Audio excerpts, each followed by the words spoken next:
Илим бул ырыскы. Ырыскы бардыгы эле окуган адамга ырыскы бериле бербейт. Кандай эле бардыгы эле бизнес кылгандар байып кете бербегендей эле.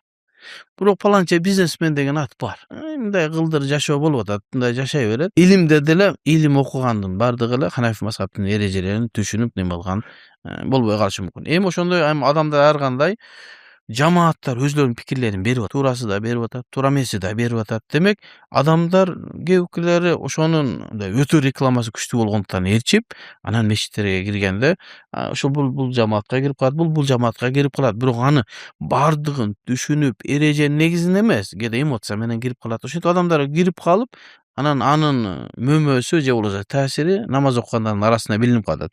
Бул башкача окуп атат, бул башкача окуп атат. Бирок ошолордун бардыгы бир эрежеге, ал Ханафи мазхабка келе турган болсо, бардыгынын пикири бир чыгат.